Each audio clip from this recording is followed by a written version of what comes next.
Live and welcome to the No Show. My name is Andrea Edwards. And my name is Joe Augustin, and along with Tim Wade, who is living up to the name of the show right now as a no-show, temporarily he'll be joining us soon, we try to, fix the world in our own special way. So we have a special guest that comes in as well, who's going to be talking about the news with us. And if anything, this is one place you want to just get up to date. And if you want to try and do something better with the world, come here with some of the information that's going to help you to do that sort of thing. Yeah. So our guest this week is Kevin Gotham, and he is the global nomad. And we should bring Kevin on to explain what that means right now. Kevin, what is a global nomad? Well, at the moment, I'm not nomading around the world, but I'm nomading around Singapore. And so what do I do? I'm a speaker, I'm a leadership coach, and I spend my time focusing on a topic which I call the nomadic mindset, which is not about travel, by the way. It is absolutely not necessarily. It could be. However, what it means is it's really a free-flowing movement of the mind, which is very agile, it's holistic, and it is adaptable to find and navigate its way through different paths in our lives. And it is actually what I'm told by executives and a variety of people that is the mindset we truly need today to deal with a lot of the challenges that we're having, and especially some of these on the No Show as to, we need a bigger vision. And that's what the nomadic mindset is, a wide vision. And I've just put a link to your book, The Nomadic Mindset, Never Settle for Too Long. And it's a brilliant book. Brilliant book. Thank you. We've talked about it so many times, Kevin, but one of the things I love about it is that we need to be paying attention to the Indigenous communities, their knowledge, their wisdom, it's so powerful. So, grab his book. Yeah, it's very powerful. I think that, for us today, that we have gone quite off track and also lost the plot on a lot of aspects of whether it comes to climate, whether it comes to biodiversity, whether it comes to organizations. And we've all really dealt with, brought up with industrialized thinking and also agriculturalist thinking, which is not the same as nomadic thinking, which is really an interconnected way of being. And we have become separationists as opposed to them, which are very much interconnected. And that's where I believe, Andrea, and this is where we're talking today, is that we need to be interconnected to understand all the ecosystems that are playing a role in where we are and what is important for us to survive in this particular time in our trajectory of life and on this planet. And they have great wisdom, nomadic cultures. They do. So I understand that this show might be a little bit stressful to Kevin, because I hear that you try to avoid the news because it makes you depressed, and this show is kind of about the news. So we'll see what happens now as Andrea drops the news on us right now. You've got a few things that you focus on, Andrea. Yeah, well, I won't stop weeping. Yeah, exactly. Before we get to that, look who's arrived. The No Show has arrived. Here he is. Somebody had to be a no-show. Hey, Kevin. Hey, Joe. Hi, Tim. Great to see you again. And nice to see you too. Called Packing Too Much Life Together.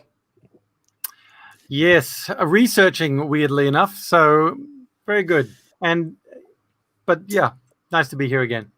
Yeah, cool.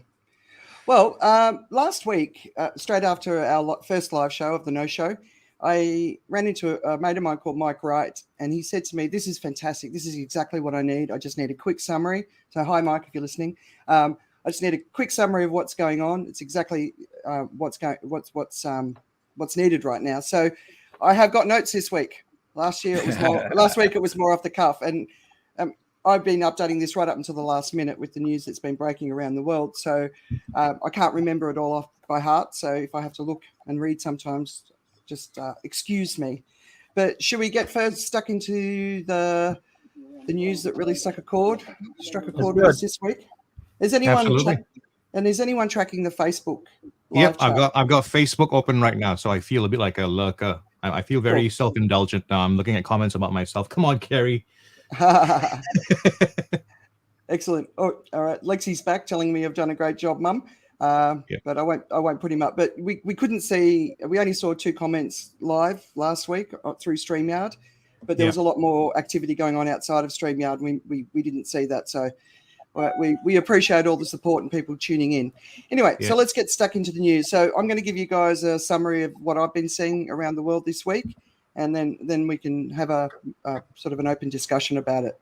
So the first thing is I've been quite relieved that Afghanistan has stayed at the top of the news.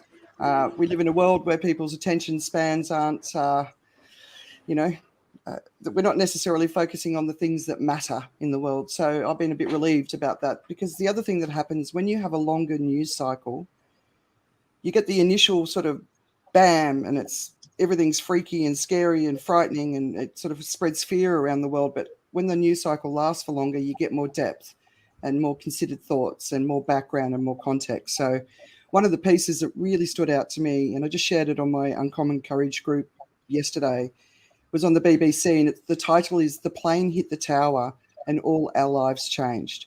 And it's a really beautiful perspective, or it's not it's a sad perspective, but it's a true perspective from an Afghanistani's point of view. But also he was talking about some Taliban people in his life who were friends when he was young, and what they've suffered. So if you have an opportunity to have a look at that, I definitely recommend it. It's the Afghan view rather than everybody else's point of view that we're seeing everywhere. I read that. Yeah, it's a good one, right? It's very good. It's very moving, very real. Yeah, definitely. Another person that I follow on LinkedIn is a war photographer called Sebastian Rich, and I recommend everyone follows this guy. He's amazing, and he's been a war photographer for decades, and he shares very powerful imagery on LinkedIn. But obviously recently he's been sharing more of these images from his time in Afghanistan. So there's some really powerful information being shared, very meaningful. Of course, there's been a lot of terrible stories. We kicked off the week with people being crushed at the airport trying to get in so that they could escape. We even saw people coming through sewers, and they were hoping that the Americans would pull them out of the sewers so that they could be rescued as well. We saw some good news stories. So the Afghanistani female Olympians and Paralympian team were rescued by the Australian government, which was kind of a bit ironic considering their track record with refugees. And also the girls' robotic team got out as well. From a business perspective, Facebook, Twitter, and LinkedIn have stepped in, and they've secured all of the users' accounts in Afghanistan, which means that people can't track the digital records, and that's fantastic. And then, of course, it's really cool. And then, that's great. Airbnb are going to house 20,000 Afghans who have escaped. So some good news stories, but obviously there's so many worse stories, including yesterday when we saw the bombing. So far, 90 Afghanis have died and 13 US soldiers have died. This was carried out by a group called ISIS-K. And when I was reading an article, I think in the Wall Street Journal just before we got on the call, it looks like, it just speaks of civil war. Yep. The Taliban are adamant that August 31st is the cutoff day to get everybody out. And I'm kind of concerned what will happen beyond that if people don't get out. But you can imagine the panic's rising. But I'm not surprised that Biden is sticking to this date, because I'm sure the agreement is very clear. Early in the week, Tony Blair piped in. Did you guys see that? No, he's been blocked from my feed. Yeah. I'm sorry. What did he say? Probably should be making it. It's serious. Well, to be honest, like he was such a supercilious leader that him now standing up and having the guts to sort of speak his truth is it's kind of lost on me. I mean, he lost me when he supported Bush with the weapons of mass destruction. He's always felt insincere to me, and I don't really feel that he's contributing much to the conversation. So that's kind of the main sort of news that I've been sort of tracking around Afghanistan this week. I think August 31 is a big day. I have one piece of news. The definition of supercilious. It's behaving or looking as though one thinks one is superior to others. There we go. Yeah, awesome. That sounds about right. Yeah. I'm going to use that word all the time when I want to be superior to others. Please don't be supercilious.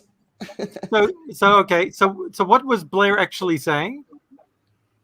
No, he was just criticizing them leaving Afghanistan and the way it was handled, and I mean, there's I so many. suppose somebody in the UK, somebody needs to represent the UK because Boris doesn't know what's happening.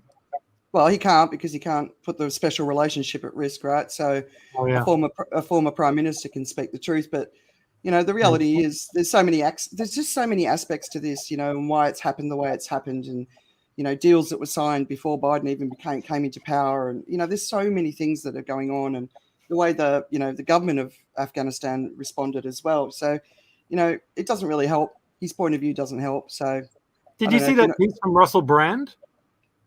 No, I haven't had a chance to look at it, but so effectively what he was doing was he was wondering who stood to gain. I don't know whether I should be jumping in with this now or do it in the second half. No, that's good.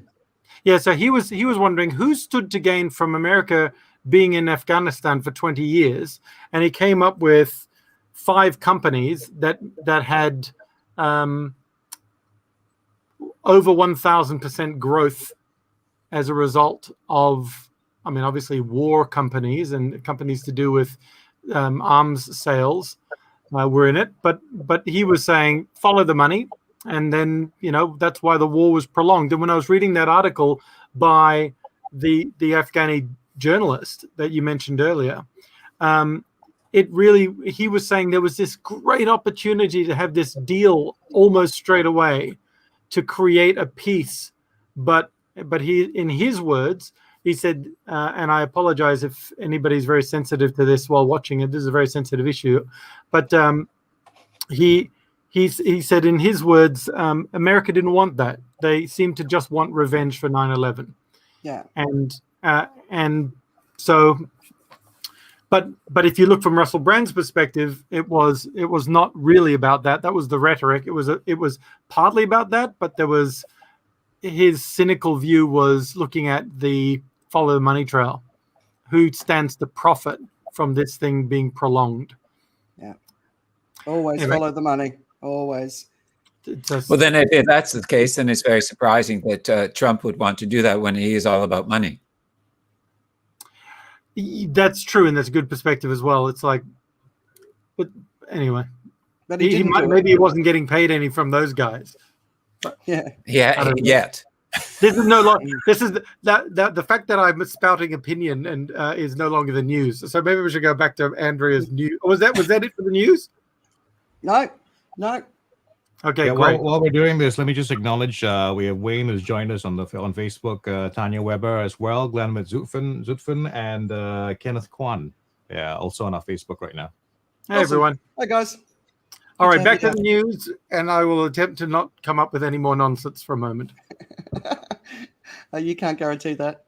I can't guarantee that at all. The news that's been getting the attention around my part of town is the news about how we're going back to work, and then the rules about those who are unvaccinated are coming into play, and discussions of discrimination and other kinds of things as well are being discussed. Yeah. So look, okay, let's get into the COVID news and headlines, and we can definitely sort of talk about that as well. So when you look around the world, we're definitely in the Delta storm. There's a lot of alarming stories coming out of Australia, especially New South Wales. Chaotic government decisions, and of course, over the last weekend, we saw these violent clashes with people fighting for their freedom, which felt a bit ironic with the Afghanistani situation going on at the same time. We're all sitting in Asia, and it continues to be hammered. I'm in Thailand, and it's really sad watching what's going on. But there's also reports, if you're tracking the global economists, that a lot of economies are getting close to collapse. One of those stories that I've been tracking all the way through this crisis is the increasing poverty. So how the poorest amongst us are being impacted by this pandemic, not just from a COVID perspective, but from an economic perspective. So in 2020, UNICEF and Save the Children released a report that the number of children living in poverty had soared to 1.2 billion children due to the pandemic. And since the pandemic has begun, extreme poverty has risen for the first time in 20 years. So extreme poverty is defined as earning less than $1.90 a day. But the bigger humanitarian crisis that is on our doorstep is famine, and 20 countries are now at risk of famine. So Nigeria, Yemen, South Sudan, the Republic of Congo, Afghanistan, Ethiopia, Syria, Venezuela, Sudan, Haiti, and Guatemala, as well as 10 other countries, are on the cusp of full-scale famine. Now, for those of us who remember Live Aid, we did that for one country. Yeah. So and we have a... Go, Kev. And so that's that's one part of it, is the famine, and then it's now the migration, because they will start looking for, because that's what you do as humans. You want to survive, and so you start moving. And this is what nomadic cultures would do, is they would move, and so they'd be allowed to. But now there is that, people don't want them, and the people that are starving in their countries, because they can't afford to do that, to hold them. And there's also so there's a variety of situations now that are mounting that are not going to be much fun to solve, sadly enough. And also, you're talking about the whole thing of different countries. In Maldives, I just read that they're saying that they need to restructure their debt, otherwise they won't survive this. And also because of the climate change and everything else, but as well, it's all compacted, they're not going to be able to survive the islands. Yeah. I mean, we've got some, and this is why we have to get prepared. So right now there's 88 million people suffering from acute hunger. And I think for so many people in wealthy countries, they don't know what that means. They don't know what that feels like. They don't know what it does to a body. People who are starving, like you were saying, Kevin, they move. That's where wars start, So we've got a huge human crisis on our hand. And it's why I'm constantly emphasizing the point, we have to do everything we can, especially those of us in wealthy countries, to get COVID under control. We have to come up with a consensus and agree the steps forward. And not everyone's going to like it. But then, another piece of news around COVID this week was that US medical professionals are protesting because they don't want to be forced to take the vaccine. And you kind of think, oh, God, are we ever going to get through this? If medical professionals are protesting against the vaccine, how are we going to move forward? Because right now, that is the only path that seems open to us. So they're the main things I've been picking up this week. What about you guys? Joe, what you were talking about as well, the vaccine mandate, I think is another big issue, definitely. Yeah, no, because in Singapore, what's happening is there's a push to going back to work. And there's some rules that are being put out for employers. I think there are kind of frameworks that employers can use in terms of how to handle unvaccinated staff members. And so there's some talk about discrimination against people like that. I mean, some of these people have made choices not to be vaccinated, so the feeling is maybe there's less sympathy for those. But there's also those people who've had allergic reactions to the first one and therefore were denied the second one, and therefore technically are unvaccinated, but they're not responsible for the choice. They didn't make a choice not to be vaccinated, but some of these rules are going to apply to them. So there's obviously some kind of there's a bit of a discussion there. But what I'm worried about is as a friend of mine put it, some of these misguided ideas are being given a bit of a signal boost. So in terms of there's some people who don't understand the math of infections, for instance, and how it works.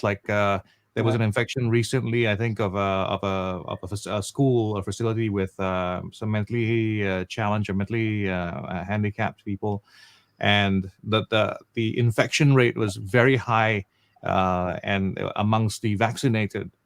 But the thing is, mathematically and data-wise, it was impossible for any infections to not be with the vaccinated, because the whole facility had been vaccinated. And so if there was any kind of breakout, it was going to be, statistically, it's going to be one of those things where everybody's vaccinated.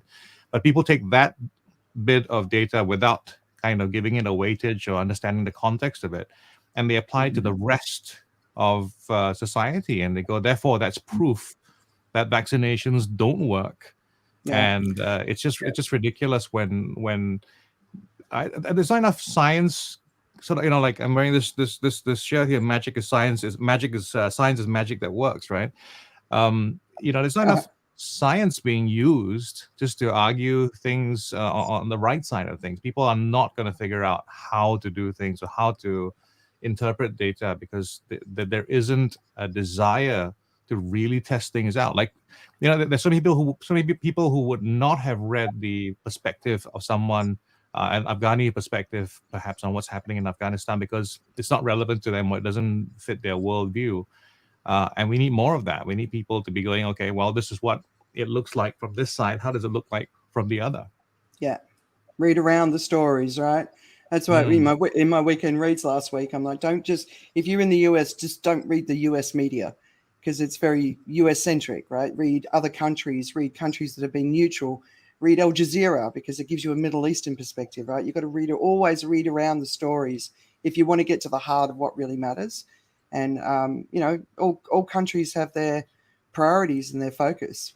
But, you talk about the situation with the intellectually and physically disabled people. And unless you've spent time in that community, you don't understand how that community interacts with each other. And my dad used to teach.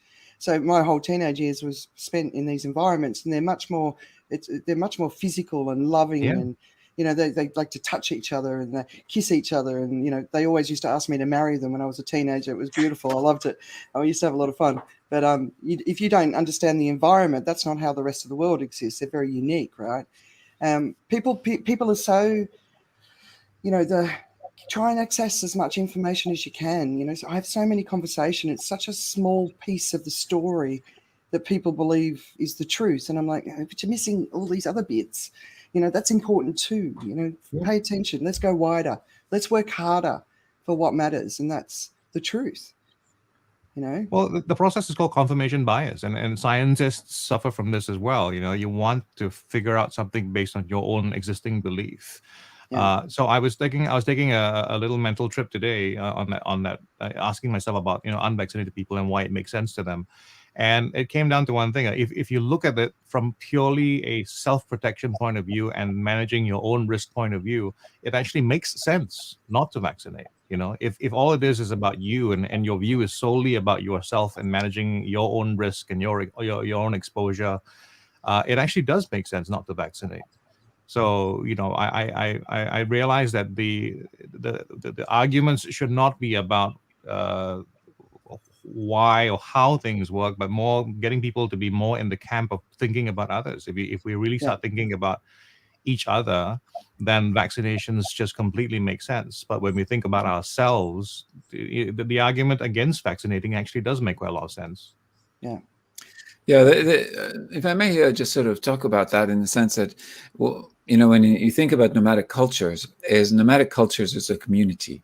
And so they're focused on community. It's not just one person within, So, for example, like the Himba, for example, they don't even know the people's names and they don't count them in their family as ages.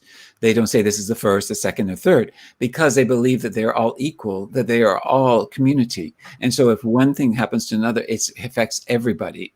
And so this type of mentality has actually helped many of them in these types of situations because they understand what's important is not just the individual, but it is everyone that will be affected. And that is because everybody not only lives together, but also because they have the same food sources and the same, but we don't. But we have separated ourselves from that type of thinking. Mind you, people have said that one of the reasons that in Asia, in some ways, is because they're more community-minded, that it hasn't really, shifted and changed and morphed like it has in the United States, which is all about me, me, me, me, me, me, me. It's about the we here. So I think it's very important that we use the word community, which is a commune, and we're in this together. And that means the whole globe is actually in this together. Yeah. Where's the Himba? Was it the Himba you said? The Himba are in Namibia. Right. So I was reading an old hippie in Byron Bay in Australia, lives in this community. It's a big community of anti-vaxxers, and he got a vaccine. And it was in my last weekend reads, but he all of these communities said, "Man, you sold us out. You've let us down. You got a lot of flack for doing it." And this article finished off with, "We're in the age of Aquarius. What that actually means is it's the age of cooperation."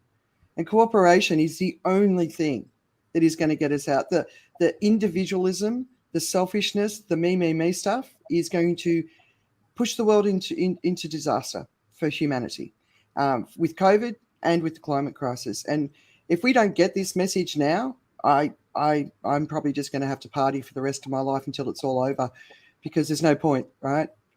There's no point. We've got to get this message. Yeah, no, absolutely true. I mean, it's very important, the message. I mean, I think that if we want, I mean, we have to make this happen in so many different ways. And I was talking to a young guy the other day, and I said, well, what is happening in your environment, here in Singapore, and your age group and whatever, how are they seeing, climate change, COVID, all of this? And they said, none of them think about this. All they're thinking about is their family and about making some money, and that's it. And I said, do you think that way? And he says, no, I think this is horrible what they're doing and the way they think. And so if that's the case, and for many, even, what's going to startle them? Yeah. And that's one of the reasons we're doing this show. We're hoping that we can be part of that sort of change. Yeah. We need as many of us standing up and speaking up and sharing what we know and trying to wake people up, because a lot of people are just too scared to face it. And we'll talk about, actually, it's probably a good segue. Tim, did you want to jump in for something before we move into the climate crisis? Yeah, I just wanted to mention that there was a study done on long form COVID in Wuhan. It was done in Wuhan. It was published in the Lancet, and they found they did a study on 1,276 patients where they in around 36% of those patients whose illness was most severe, symptoms like shortness of breath and lung damage persisted even a year on, and flow of oxygen to the lungs, bloodstream reduced, and while there was recovery or perceived recovery, there's that long form symptom. So the thing about the me side is it's a little bit short-sighted, but I'd link it also to just cultural evolution in philosophical thinking. This is sounding very sort of, I don't know, going huge all of a sudden. But excuse me, let me go look for another pair of glasses I can wear. Yeah, no,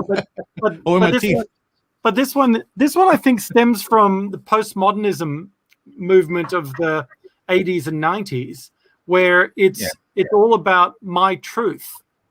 It's all about my view. There is no singular fixed truth to anything. It's live your own truth. And so now everybody's living their own truth and not trusting anything. It's everybody's got their agenda, rather than seeing that, well, our truth is our vision of something through a lens. What is the something? I mean, presumably there is some actuality. And so what everybody seems to be arguing about is, what is the truth underpinning all of this, underpinning COVID? What is the truth? I don't know. I'm surrounded by people whose lenses are saying don't get vaccinated, so I'm not going to get vaccinated. Or I'm surrounded by people who are saying get vaccinated. And what's startling is the medical community that you mentioned before, Andrea, where they're surrounded by the consequence, and they're seeing numbers of 9 unvaccinated to 1 vaccinated are in their hospital, and yet they're still making this decision. And that decision is probably coming from a community of opinion interspersed with cultural, those cultural beliefs and thinking about how we think about the self versus what Kevin was talking about with regards to how self interacts with other and how we are part of a community, rather than, no, the community is against me, is the thinking, and I have to look out for myself. That seems to be the thing. And with postmodernism, what it ends up forming is tribes.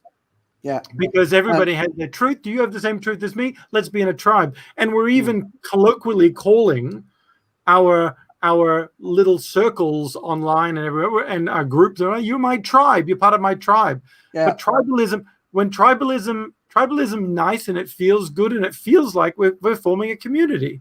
But what tends to happen in a leaderless tribe is you get these strong power leaders coming in and controlling all the tribes. Yeah. Which is what we're seeing at a political level. Well, So, I speak in defense of the healthcare workers who've chosen not to vaccinate. I know it's a horrible position to be in, but you know, when you're in that particular situation, and you know, we know about these adverse events being a minority of events, right? But the people or the community that are actually exposed the most to these sorts of events are actually the people who are involved directly in healthcare. Like even in Singapore, I know of someone who is they're involved in the process of vaccination, and because we know the numbers are what they are, we know that it's a very rare occasion, but because they're involved in doing it every day, the chances that they will come across that situation and see something happen is actually relatively higher. So their perspective on things, as much as we know that, oh, this is an occurrence that's 1 in a million, but if you've seen 5 of them, that's it really can make a huge difference. So you have some hesitancy to start with, and then you have recency of evidence that you see before your eyes, even though statistically you know that this is not a huge deal, but because you are where all the action is, you see the action, and it's not as easy to say, okay, I've seen this happen, it's a low chance, but you know, for everybody else's sake, I'll do that. But in case something happens, I might not go back to my family. So it's not as simple. I'll just have to say that it's not as simple, although it's not something you can't surmount. I have a lot of friends of the more scientific ones who do go through with that. I also have some friends who are equally scientific who, because they go like, I don't have enough data yet. You know, there is factually, there is no long-term data yet. There is the suspicion or the assumption or a few ideas that we can extrapolate, but we really don't have data quite yet to say absolutely this is the truth. So I do feel for them as well. But going back to the earlier point, we have to come to a consensus. We're never going to get everyone to agree with this, but we have to come to a way to end this. We've never been ahead of the virus. We're always behind it. You know, Vietnam gets the virus, and all of a sudden all these shots are going to Vietnam. Well, there's a lot of borders around Vietnam where people are crossing the borders, which is a lot of the story of how it sort of spread around Asia, right? Get the vaccinations into those countries too before it actually lands and creates havoc. You know, we're never ahead of it, but we've got to make a decision as a global community and say we need to do this, and we need to do it for the people who are starving. And so I'll do whatever it takes to help these people move forward, because they are suffering so much. The despair is so high.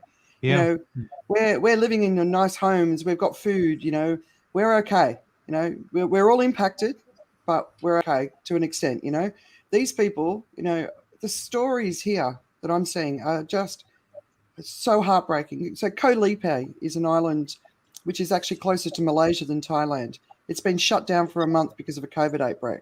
It's in the middle of nowhere.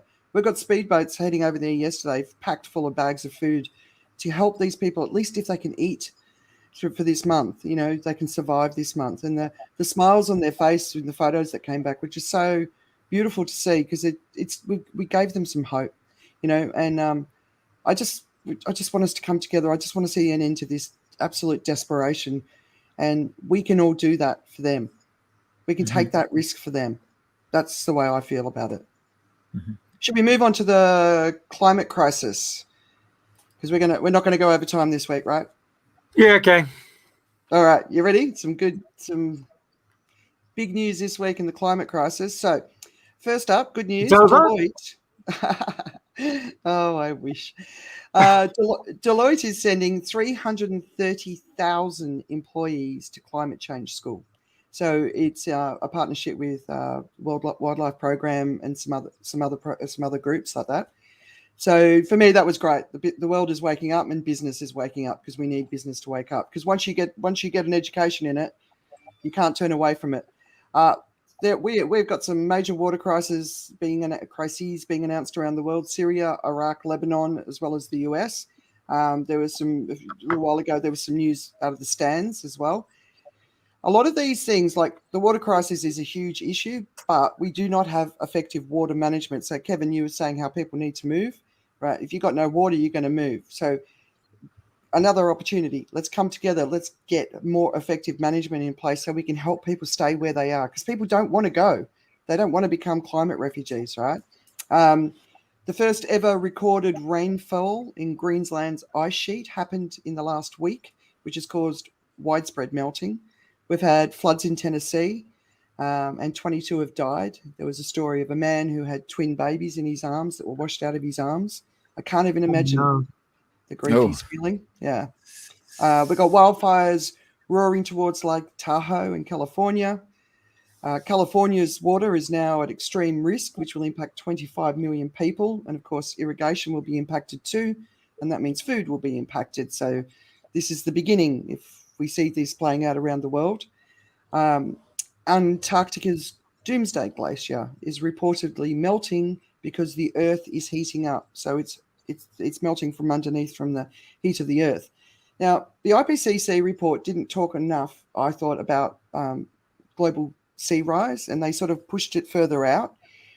But the problem is the most challenging environments in the world, so the two poles, the Himalayas, we don't have a lot of information. We don't have a lot of knowledge because they're very difficult environments to measure. They had some scientists in Antarctica last summer, so the Southern Hemisphere summer, and they'll be going again this summer. And they went under the Doomsday Glacier, and it had melted significantly more underneath than they thought it would. So this is big news. I just shared today on my social media channels in Dubai. They had a 1 million trees being planted, which they've been growing, and it's been beautiful. And then they decided on that same piece of land they wanted to build the world's largest mall. 50% of the trees have died, and the rest aren't looking too good. It takes 20 years for a tree to get big enough to be able to sequester carbon. So it's just one of those really, like, how can we possibly trust the leaders of the world when we hear news like that? So, when it comes to the climate crisis, what can we do? We have to completely transform our global economy away from fossil fuels, and it can't be 2050. It can't be 2060. We have to start doing it now. It's big. It's complex. The industry should have been working it out decades ago. They didn't. So, but we've all got to come together and work it out now. So that's what I've been reading on the climate crisis. Lots of good news there, guys. Yeah, that's I can't make that. I can't add to that, but I mean, I was reading about the water shortage, and of course those are in countries which are obviously impacted by horrific governments and wars from Syria, and also Lebanon is a terrible corrupt governments and whichever. So all the challenges of infrastructure and anything which would be supporting some sort of water and to be able to has gone. And so therefore, what are these people going to do? They're going to move. Yeah. They're going to migrate, and then there'll be more challenges. And so, this is what I was talking about at the very beginning, is the interconnectivity of all these things. You started to talk about the chain reactions in California. Everything is interconnected. All the ecosystems are interconnected. You do one, and that's what nomadic people know, is you do one thing wrong here, and it's going to affect over there. Yeah. They're all in some sort of marriage together. And that's how we have linked them all, as well as also naturally they have been linked in this particular way. You just need to go into the forest. You'll see how they're all naturally linked. And so, but the thing is here is we need to look at this from a very wide perspective and look at, not just dissect it, but look at what the whole impact of it is, and then move it down the scale as to how do we deal with each section. But the point is that I think for me is that we're still not seeing enough people think about the big picture. Yeah. And that they are part of that ecosystem. Yeah. Or ecosystems, is that we're all part of it. And we're just guests here on this planet, and it can do whatever it wants to do, but we're killing it. And, as you also start to talk about governments and you start about industry and what Deloitte was doing, which is fantastic, really, is that the government, the organizations of this world could make this whole thing move faster because governments move very slowly. Exactly. They could shift this whole change on a dime. Yeah. They just have to say, this is what we're doing, like Deloitte. Yeah, and Well, I've it been could making be- I've been making the argument that business should lead this change because they're global and they can move faster, right? And so many people will say to me, "Oh no, but they need to be incentivized," and I'm like, "What? To have a livable planet for humanity, they need to be incentivized? No, they're the reason we're here. So that's why we need to transform the entire global economy, and it's not going to be about wealth anymore. It can't be about wealth anymore because wealth is what got us where we are. So we've got to transform it all. And I totally agree. Business has a huge role to play. And, like there's a concept called aspirational marketing. So I'd love Apple to stop releasing a phone every year because my 13-year-old son is desperate for the latest Apple phone. And I'm like, but your phone's not even 2 years old, right? And it's that, but he wants it because it's been marketed to him. And this marketing is still going on and it needs to stop. Because it's part of the problem, the mass consumerism. We have to stop. We have to slow down, And well, actually, that depends. That depends on what Apple does with the money. Because if Apple is the redistribution of wealth from the ignorant to the purposes that need it, then that would be great. But it isn't. But if it was that, or a company like that, it would be great. The other thing, if I put my skeptical hat on, so first of all, I applaud Deloitte for doing that. If I put my skeptical hat on, they're also sending 330,000 consultants to get educated in the thing that they're about to consult on. Yeah, well, true, yeah. Because they know that everyone's going to need it, and Deloitte are going to be well placed with all of their people speaking the correct language, and with the right partnerships and everything else. So very smart, forward-thinking organization thinking, what can we do? Sadly, it's to profit from this, but depending on, well, possibly, but it also could be how we're going to, what are we going to do as an organization to be contributing to what I call it climate positive, because some people are like, carbon negative, carbon neutral, I think is supposed to be good. Is it carbon negative or carbon positive? It's supposed to be carbon negative. That kind of sounds negative. So let's just call it climate positive. And if we're going to do stuff that's going to be climate positive, we're taking action that's going to be great for the climate, whether that's reducing fossil fuel usage. But then, of course, that's going to come down to, well, what's the replacement? Because, I'm driving around an electric car, but it's getting charged at an electric car station, which I think is possibly being powered by fossil fuels. I don't know, but I feel good. So it's like, I remember doing a gig once for one of the major credit card providers, the duopoly there that sort of rules the world of finance. And I said, oh, you must be a bit worried about all these other, things popping up and blockchain and all these other bits and pieces and all these credit cards from the shopping centers and all of this sort of stuff. And they went, no, it all runs on our system, so it's okay. It all runs on our infrastructure, so it's fine. It's the same with the oil industry. Yeah, you can do all this stuff. It's just all running on our system underneath. Yeah. And the fact is that we're doing this. I think we mentioned this last week. That I'm looking into this camera that's been made thanks to the fossil fuel industry, and on this monitor and all of this technology and everything else is because of it. So there is that's where they're going. Yeah, but all this stuff you have is because of us. Stop throwing out the baby with the bathwater, which is a terrible analogy to use based on what you just said before. But yeah, I just think it's one of those things where we go, we got to do this, we got to come together. But what are we asking people to do? Well, a while ago, you're talking about how it shouldn't be about incentives, and I think it has to be all about incentives. And you talk about, even like Kevin, you talk about how a nomadic culture will move or whatever it is. They're moving because they're incentivized to move. The better situation is out there. I'd rather not die of thirst here, so I have to move somewhere else. The incentives are what drives the world, and I think to just leave it to us to do the right thing is really the same as before. I was just saying, I'll leave you in a room with a piece of bacon and say, you need to lose some weight.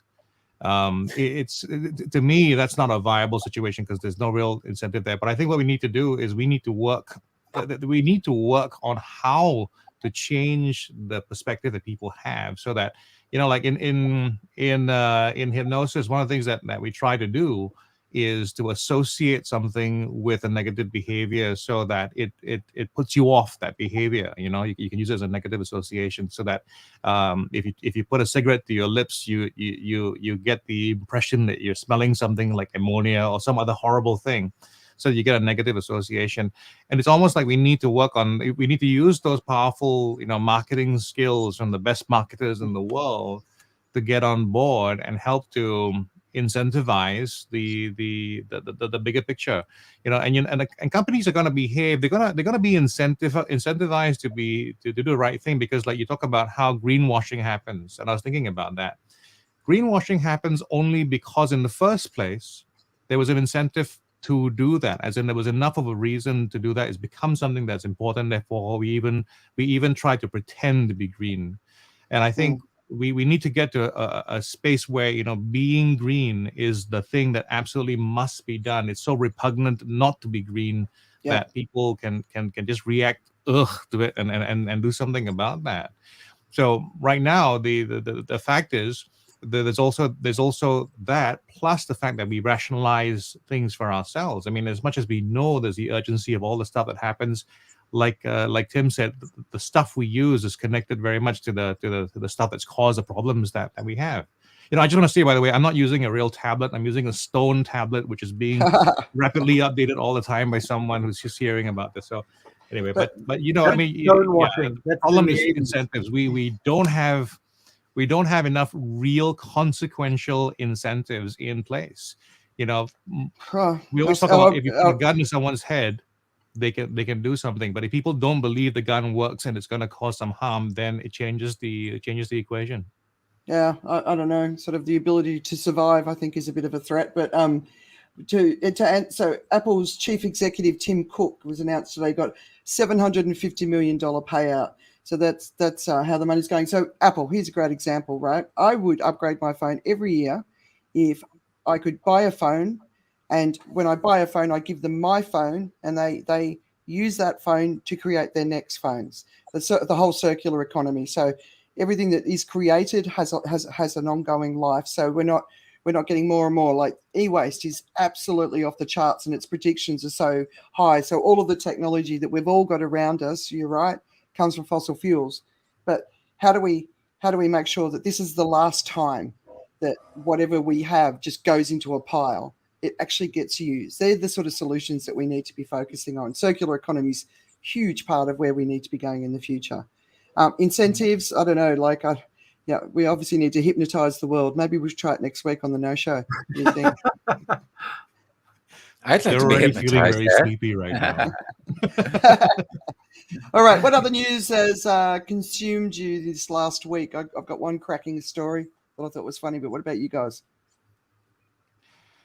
I just have news that it's, I go to the sports, because I always like to go to sports, and I get tired of everything else. And I want, some people go to entertainment, some people go to the humor. I go to sports and I go, wow, that was fantastic. What they did. And they was so successful, and they're so good and so fast and whichever. And I just get excited by it. And I have, that's my shift away.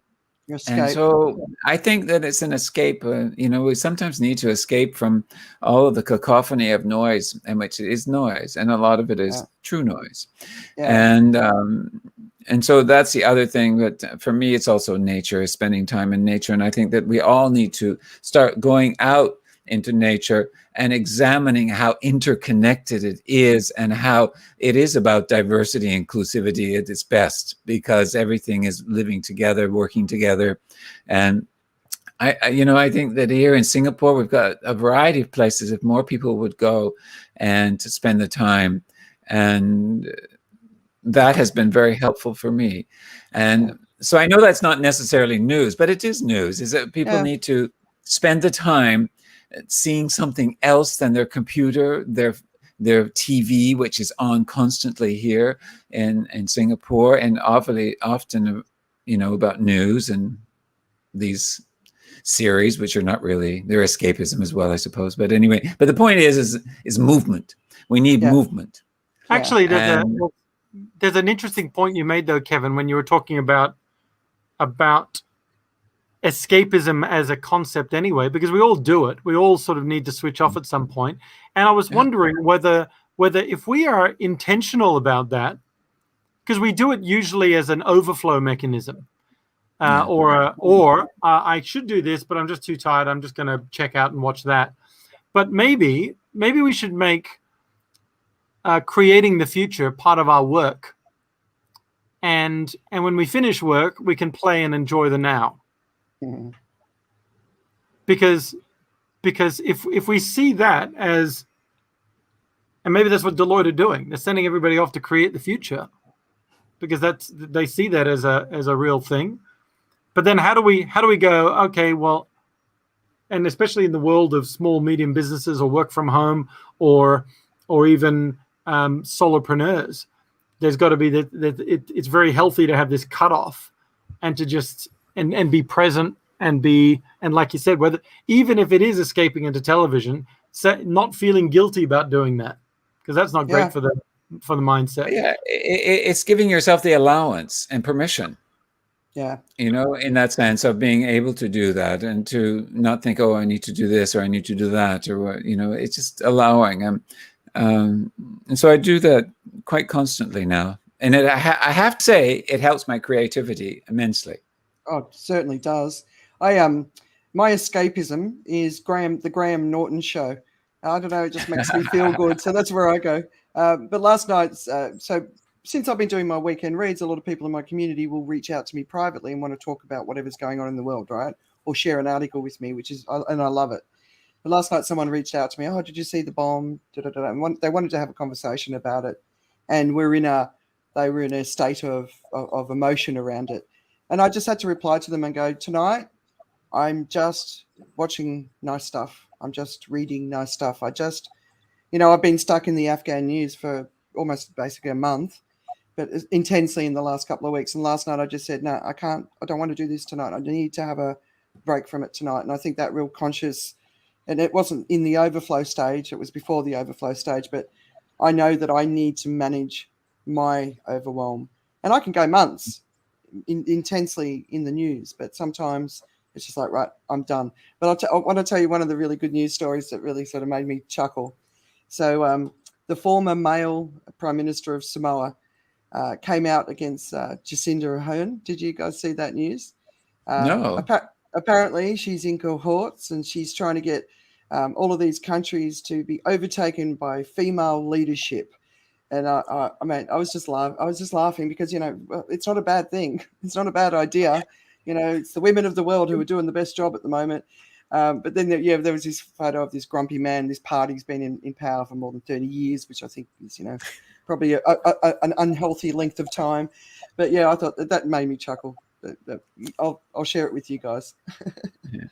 Nice. All the talk today is giving me an idea for how to line up incentives with things like distractions, right? So I was just thinking to myself, wouldn't it be fantastic if companies like Apple and Netflix and shows where all these platforms where they have real good shows being released, right, would come up with an incentive program that lets you see only the latest releases if you participated for 5 or 10 minutes in a process that would be beneficial, perhaps for the environment or perhaps for something else, like a kind of a AI powered think tank to try and figure out some solution so that, if you did this 5-minute survey, you can watch the latest episode of Ted Lasso. Oh, I like that. So step one, turn off your television. Dag nabbit, it failed. All right. So one of the things that I wanted to just before, where is that point? I've got to do this and that at the same time. One of the things I wanted to talk about just before we finish, right? So, and it comes from a comment that you made last week, Joe. When we started talking about Afghanistan, you were saying that within your community, your WhatsApp community, people weren't really talking about it anymore. It sort of hit the news and it was kind of gone for them. And then over the years, Kevin and I have spent a long time, we're having really quite deep and meaningful conversations about how he finds it really overwhelming to face the news and that he has to step away from it. And we've had some really, really good conversations about it. So one of my sort of really core messages is like, I understand why people need to step away from it. But at the same time, we're at a point in time in the world that we've never been in before, and it is a time to really step into it, because until we step into it and really look it in the eye and go, whoa, this is a big problem that we've got to come together and solve, we're not going to solve it. So I always say, try and read with your brain, not with your heart. That kind of helps you. So really detaching the emotions from the stories is something that I always recommend to people. But the other side of it is not just the emotional intensity. The other side of it is, I see a lot of people participating on social media where they're obviously not paying attention to what's going on, the stuff that I care about and that I think they should care about. I think we should all care about. But what happens is, I work with a lot of senior leaders, right? And so when you do not participate on social media, especially as a professional, within the context of what is happening in the world, and you sort of act like it's business as normal, you're out of touch with reality, and you actually put your credibility at risk because you're not paying attention. And so there's two aspects to that. It's how do we get people to sort of have the courage to face it? And then the other thing is, facing it's also really important for your credibility, especially as a professional, if you want to build your influence on social media. So there's two sides. So I just wanted to hand that over to you guys for your thoughts.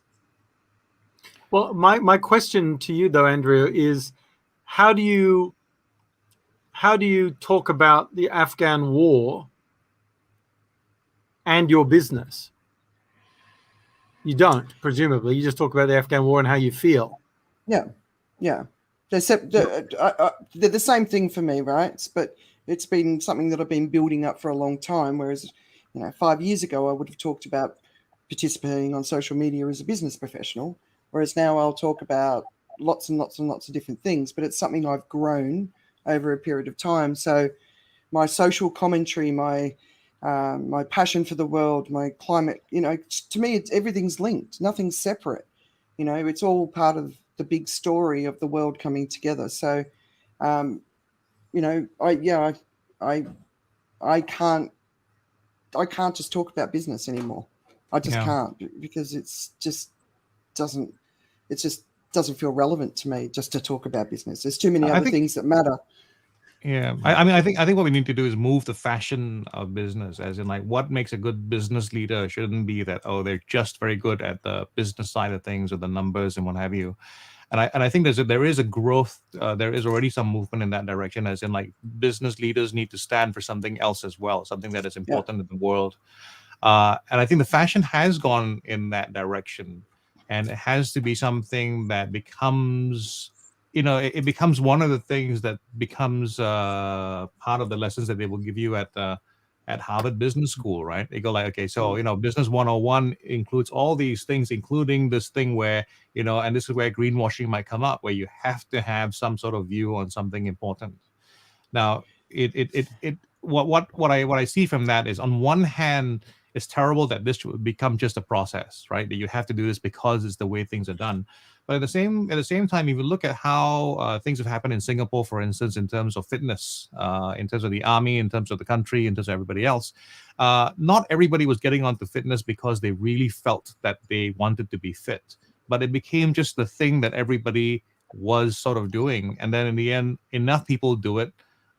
Maybe not everybody for the same reasons that everybody else, but enough people are doing it. And so now we have a rather fit country. I'm not one of that number, but I promise to sign up as soon as I can.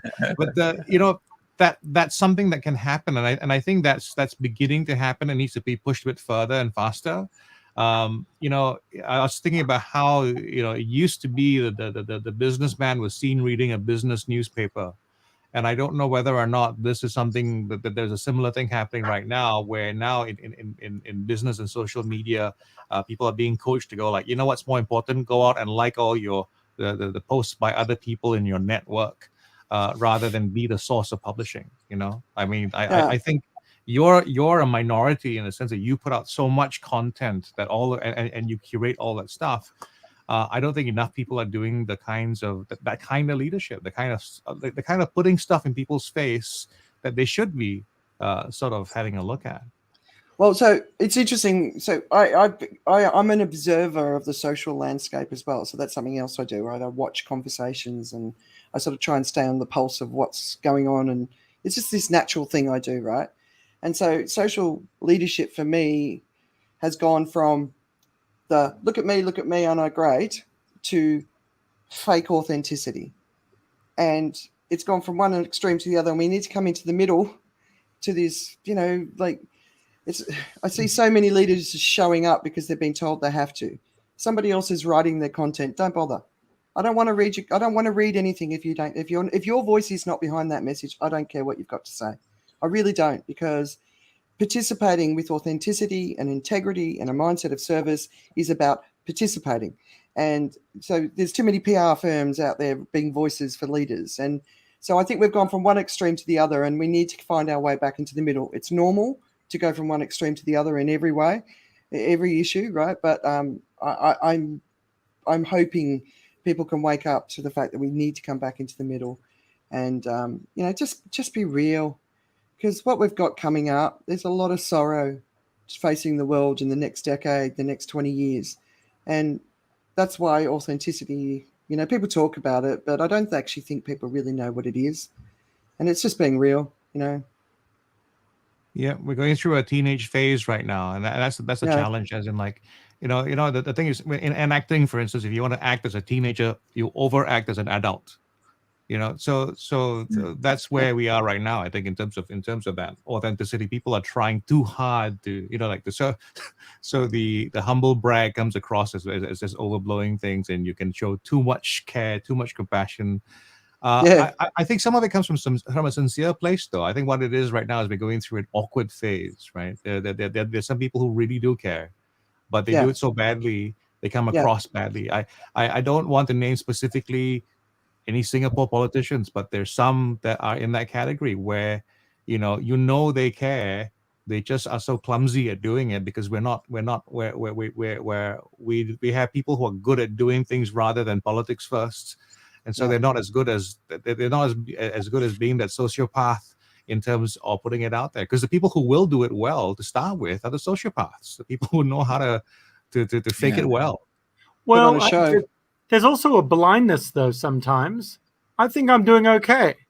Here we are talking about climate change and the petroleum industry and plastic pollution problems, and having a drink. Bad man. And I was just like, the plastic bottle. You use that bottle for the 8th time, so it is this bottle has been used. This is the carry around bottle.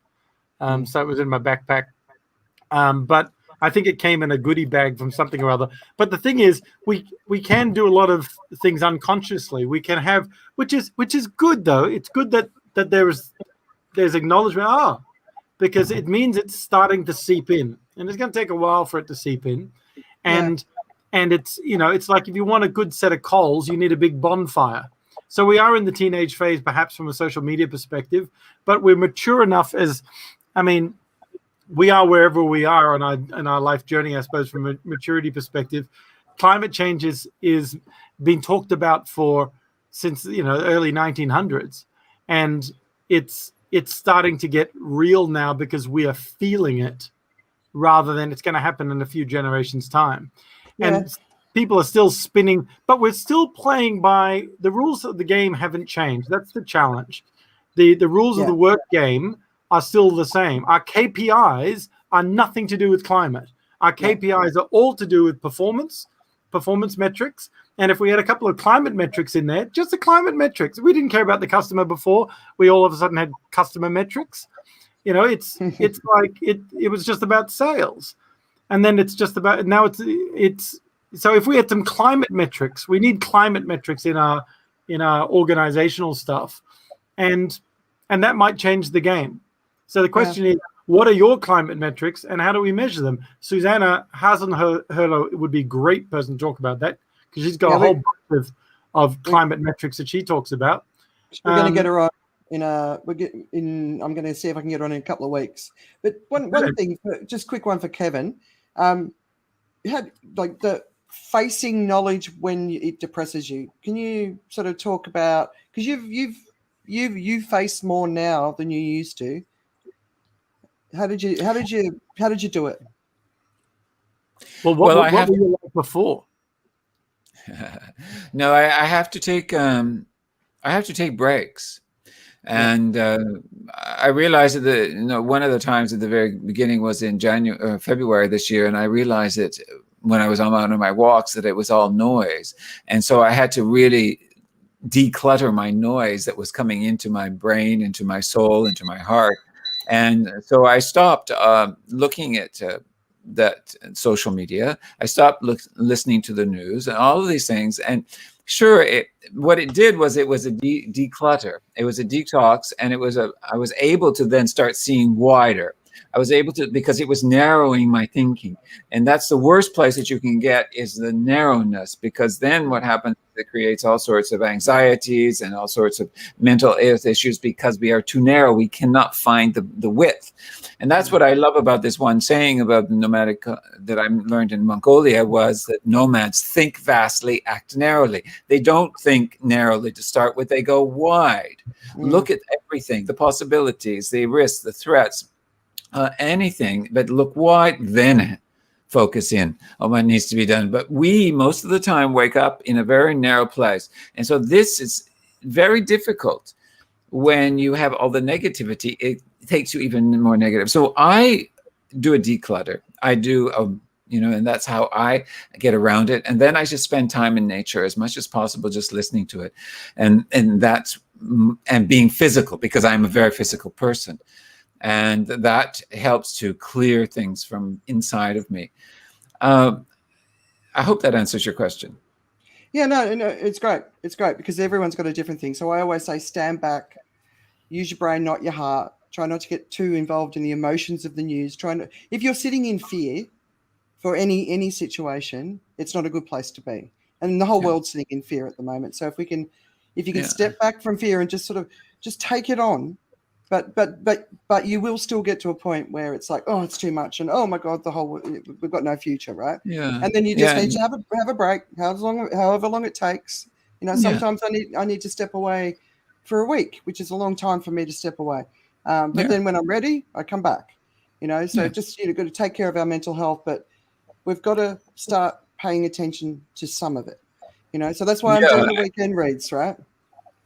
I totally get it. And you have to breathe. That's one thing. Yeah. Sorry, Kevin. I love what you said about noise. I mean, there's the white noise, and it's just everything's foggy. I'm not really thinking clearly, but there's also actual noise. We're surrounded by noise all the time. I mean, I go out for a run with my headphones on, playing some noise, and I would get frustrated when they ran out of battery, like 3 steps out of the house, and I was just like, I'll just keep going. But those runs are the ones where I think most clearly. Yeah. Finding time because you're also you're just getting rid of all the noise. Everything is noise. I mean, even our mind is noise, right? So it's about getting rid of that in some ways. So not necessarily getting rid of it, but calming it down and seeing it from a wider perspective as opposed to narrow. And that's where we get our frustrations. I know Tim, the same thing when I was going for walks, and I would take my phone with me because I wanted to make sure that I measured my steps. But there was that like, oh, I got to look at social, and got to look. No, don't look. And I have to say that once I detoxed from that, the walks were brilliant. Yeah. But the thing is, I think that's very important. I also think, and it's coming back to a little bit, and I know that we have to end, is that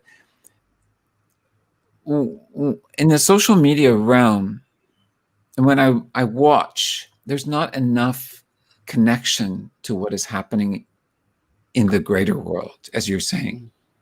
In the way we talk, not just business people, but in the way we're talking about our business all the time, our business. And it's not looking sustainable necessarily in the way it looks in the bigger picture of the world, but in our little world.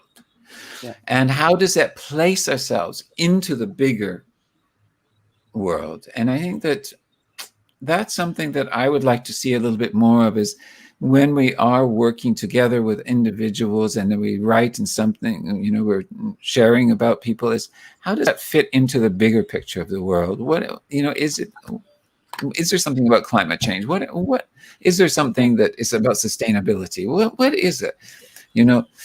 And so that's what I would like to see more of, what people do.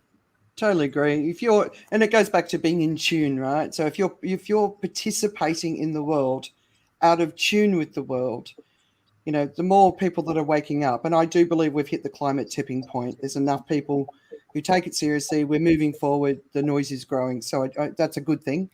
But everything that we do, like you were asking about Tony Blair, he's talking about the future of the Taliban, but he wasn't talking about the future within the context of the climate crisis and how it's going to impact Afghanistan, which is going to be so dramatic. I mean, 30% of the country is already in drought.